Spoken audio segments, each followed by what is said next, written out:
jërëjëf Germaine. En tout cas il est de la maison kon nag dañuy jaar ci monsieur Thiam parce que j'aurais bien aimé que mu fekkee rubrique am bu ko defee rek ñu waxtaani immobilier syndicaliste xam nga yi xeet yooyu noonu day baax nga ko ciy dugal mu lay wax la ca ne bu ko defee rek waaw Aïcha immobilier c'est tout de suite. mais kii nag toppee nañu mbooloo Aïcha MD.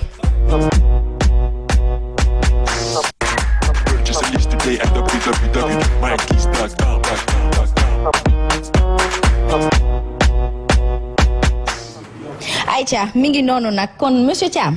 tantôt annoncé rubrique immobilier tey ngay tàmbale. waaw lan nga ñu indil dama lay bàyyi nga annoncé ñu lan nga ñuy indil. waaw li ma leen indil tey mooy procédure en fait ñaari régime yi nga xam ne ni ñoom ñoo gouverner et aussi ñoo administrer le droit de propriété au Sénégal. voilà parce que ku wax droit de propriété wax titre de propriété te titre de propriété mënoo koo am ci suuf su ne ndax dafa am ñaari régime yoo xam ne ni ñoom ñoo définir ñooy gérer en fait conditions d'accessibilité d'acquisition wu titre de propriété yooyu noonu. voilà donc avant ñu dem ci kii bi bëggoon naa ñu ñëw ci élément bi nga xam ne ni MD joxoon naa la ko ñu xool ko. Aïcha après mën a dellusiwaat ci plateau bi. MD Aïcha.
Thiam nga indi woon image bu émouvant man image boobu saa yu ma ko seetaanee rek damay jooy sama xol dafay jeex ndaxte quoi qu'il advienne nitu doomu aadama waru dund lu métti ba naqar bu toll nii waaye lan moo fa xewoon dëggantaan ak la tax nga indi sujet bi tey. bon en fait xam naa élément bi sax jeexul. mais mën nañ pour l'économie du temps. ñu continuer. te après il y a eu des interventions. ñu toj seen kër ñenn ñi di kaas naan sama doom moo fi tabaxoon pour bëgg dugal ma fi man ma yaayam mu mën ma faa dugal nangam am góor goo xamante ne sama njaboot dañ koo jaay doole ku ñu jaay doole nag mënoo ci dara. samay bagage dañ ko génnee sànni ko te prévenir uñu ma benn ñëw lañ fi ñëw mooy ñëwu tey bi rek ñëw toj. loolu aussi c'est vrai que c'est émouvant. mais suñu bëggee analyser froidement. te bañ cee dugal benn émotion. waaw. parce que aussi dañoo nekk ci état. effectivement. xëy na dañoo nekk foo xam ne nii war ñu faa nekk. ci naka. parce que dafa am noo xam ne ni dëkk bi noonu lañ ko tëralee. surtout ci wàllu suuf parce que bul fàtte ne depuis jamonoy colon yi ba léegi. notamment la loi du 15 novembre. 1935. ba loi yi ci topp. ba ci loi de 1964 yépp ñu ngi nekkoon ci aménagement du territoire ni ñuy organiser suuf si ak yu demee noonu. effectivement parce que y a une longue pratique. c'est-à-dire li ñuy woowee suufu maam.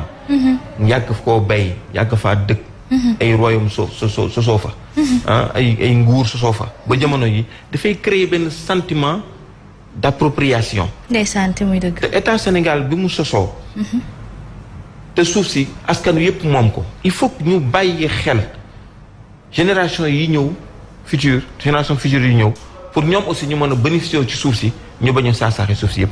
moo tax état du Sénégal aussi am nu mu aménager territoire bi. parfait ba tax ne képp koo xam ne ni da ngay jënd suuf waxoon naa ko keroog. waaw dajale sa alal. waaw comme ni ko gars yi waxee fii. dem Europe sonn def ay privation nekk fii Sénégal salaire bi baaxul xam nga ni mu demee. ngay dem di def ay prêt wala ngay bokk ci ay natt comme suñu jigéen ñi nga xam ne ay jàmbaar lañu.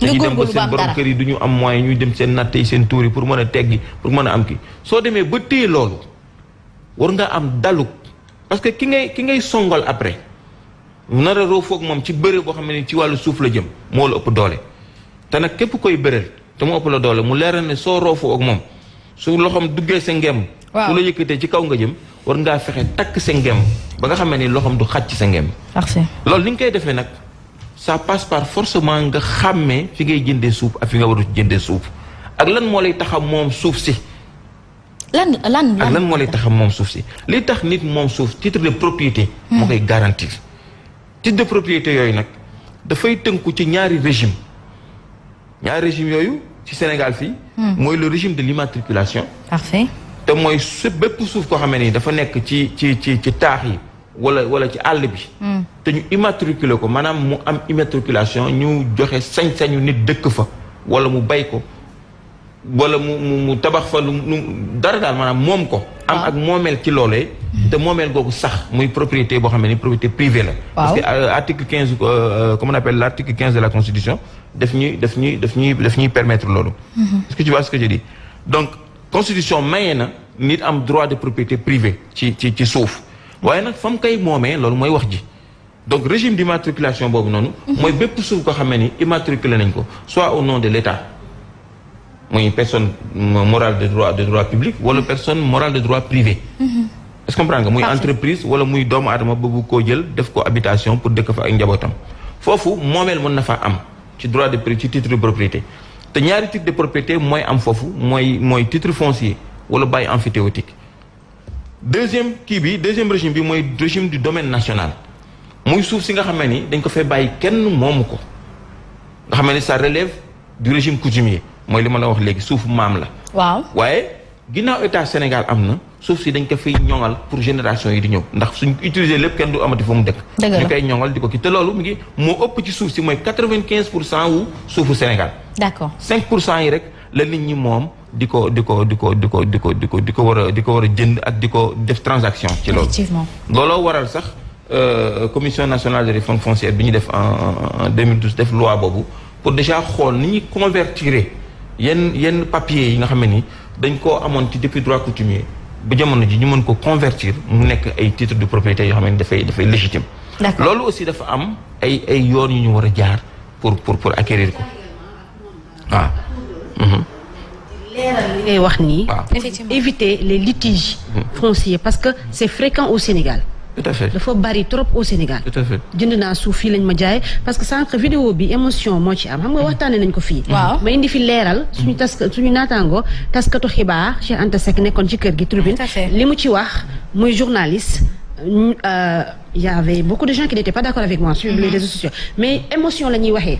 waaw mais bu fekkee ne waxu li ngay leeral ni monsieur Thiam ñu teg ko foofu rek. da ngay jàpp ni état kon moo ne ci dëkk. effectivement même bu fekkee ne métti na. état tamit état tam war na jàppale askanam ba dimbali moom foofu laa bëgg a ñëw. foofu laa bëgg a ñëw. parce que bëgguma dugg dans un jugement. boo xam ne c'est un jugement objectif. parce que dafa am subjectif plutôt. mais déjà leeral parce que aussi bitu rubrique bi loolu la mooy li may wax rek munoo dajale sa alal pendant des années.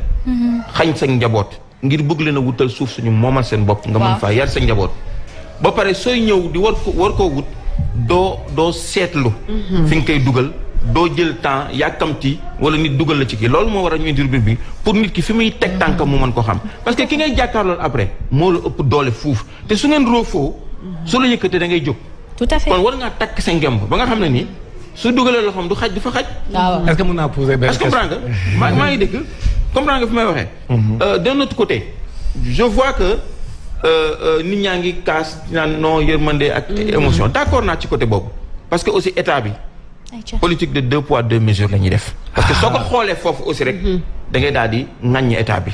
parce que suuf lu mu am doole ak li nga fi bàyyi ak forêt classée lu mu ci mën di wax askan wi moo ko moom. askan wi nga koy sàmmal. kon ñi fi teew maanaam cëru ki teew aussi doo ko xañ au détriment de kii war a ñëw bu ëllëgee. parce que aussi gis nañ fi ay suuf yoo xam ne nii c'est occupé de manière inappropriée. parfait muy littoral bii nii. te ay gros bonnet ñoo ko moom ay kilifa ñoo ko moom borom ay alal ñoo ko moom te état ñi ma wuta dal seen kaw ni mu dala ci kaw ñële ci côté boobu la nit ñi dañ indi ñëw te effectivement suñ ko tegee foofu dañuy nekk ci dëgg surtout que président de la République diggoon na leen ñoom ne leen dinaa ko régulariser parce que xam na ne affaire yi ni mu demee ñi ngi naan dañoo tabax guddi ñi dañuy faral di nëbbatu tabax guddi mais tabax guddi yaa xëy si dëkk bi drogue suñ koy jaay wala ñuy def ay terrorisme ak yu demee noonu nii def ba gis ñooñu ba jàpp leen enquête yooyu noonu mais ab tabax bu ne fang ñëpp di ko gis suñ ko tabaxee guddi justement donc pour dire que pour tënk wax ji nañ xam fi ñuy jëndee suuf ak fi ñu dul jëndee suuf domaine national kenn du fa jënd suuf tant que déclassifié wuñu ko fooy jëndee suuf mooy ci régime d'immatriculation nga xam ne c'est immatriculé soit promoteur immobilier pas des promoteurs immobiliers véreux nag immobilier yoo xam ne ni ñu xam la ñuy def lañu ñëw jënd suuf si mu am ay droits réels yow nga vérifier ne droits réels yi am na ci suuf si ngay jënd nga soog ko jënd te soo koy jënd it titre de propriété yi fi nga ko war a wutee nga jaar fa ba amee ko ni nga ko war a amee bu si nekk nag ci titre de propriété yi muy bail emphytéotique muy titre foncier bu si nekk dañ ci dikk nan la nit ñi di dox nan cheminement bi ngay def pour mën ko am procédure yi nga war a suivre aussi pour am ko waaye nag état bi aussi nañ dawal yërmande di def ay mesures qui vont dans le sens vraiment vraiment du social quoi. C'est parfait. La rubrique immobilier, je pense que elle vaut plus d'un jour. 30 secondes nga ma ci may. Inch'Allah beneen jour daal. Non 30 secondes rek nga ma ci may. C'est important, c'est 30 secondes rek. Xam nga man 2 poids 2 mesures bi tamit dama cee àndul. Parce que mënuñu bàyyi fii ñu nekk ci foire bi. ay ponkal dem tabax fay immeuble kenn toju ko te fañ nekk baaxul parce que foofu dañ doon tere ku fi tabax ba dañ ko defoon réserve ci littoral bi la même chose ay ponkal ñu ngi fi tabax seen i hôtel ak seen i immeuble te kenn toju ko aussi donc loolu ça pose problème mënuñu nag di toj këru baadoole yi ñi nga xam ne dañoo taqale di jaay gerte di jaay fonde ba tabax seenu kër ñu ñëw toj ko te amuñu fu leen yóbbu c'est vrai que démb président de la République recevoir na leen mais man li ma jàpp mooy na leen dédommager comme ponkal yi ñu fi dédommager woon ci Cité Tobago bi ñu poussé aéroport bi tabax fa dañ leen a dédommager kon ñii tamit na leen président de la République dédommager te gis nga man argument wu dañ doon tabax guddi bi gëw ma ko parce que nit moo état moom moo war a contrôler lépp mënoo toog seetaan nañ ñu tabax ba nekk ab cité ngay doog a ñëw ne da ngay toj kooku état warut a xaar loolu bu jaarul yoon da nga koy teel a arrêté bala mu fay àgg kon man jàpp naa ni titre précaire yi ñan ñoo ko joxe mooy préfet yi ñoom ak maire yi ñoom ñoo ko joxe dans une forêt classée donc ñoom it administration Sénégal am nañ ci responsabilité